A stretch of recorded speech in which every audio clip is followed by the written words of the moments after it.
Igbo ekene munu kene ife na-emelu na ibe onye kunu na n'oni onye na-ekwudu onye na-ekwu okwu bụ Chief Dr. Ozo Iberibe na Nsụka Enugu Ezike. Ana m ekene okoyi m PPP Power Pass Power onye ka na-ekwu maka ya Chief Dr. Akwa Tiwaraku na Ọba nwa Idemmiri na Anambra steeti. Akwa Ozo Iberibe si jide ka iji na onye asị jide ka oji nọ na-eme mma nsị ka m gwa ụmụ Igbo na da akọji akụ na ọji osisi na-efuru onwe mere na Igbo ji wekwu okwu sị ọ dịrị ọjị gbara ọjị nkụ n'ihi na dadị ọjị kwada nya bụ na ọbụgo gbuzuo ọchake Akwa na Ọba ugogo egbuzugo ịchake ma mụ nwa bụ Ọzọ na Enugu Ezike na gbado na-arịgotego m gụwa ọchị agaghị m ala oles na m batara gị nkụ nwa ọbara tụle gị nwa nwa aka Ozo Iberibe na-ekenekwa gị osisi ka nkwụ Akwa na Ọba osisi ka nkwụ nwoke dike osisi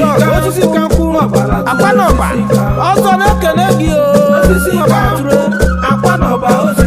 osisi ka nkwụ nwa nọfọ Ọba ndị ewodalụ onye na-ekwudo okwu onye m na-akọ maka ya bụ Akwa na Ọba Akwa Tiwaraku ịma na ụmụ ụwa bịara na-akọ onye kọlụ gbago ọkọlụ gbada onye ka a na-ekwu maka ya maka Akwa mana mụ nwa bụ Ọzọ na-asa Akwa na onye na-ekwu maka ya nwere ife ọ na-eme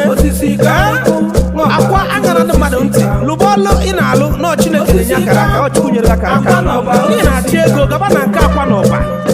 ikpe Akwa na Ọba Akwa gọzie gị ụlọsa gị mee gị mma ị gaba nụrụ onwe gị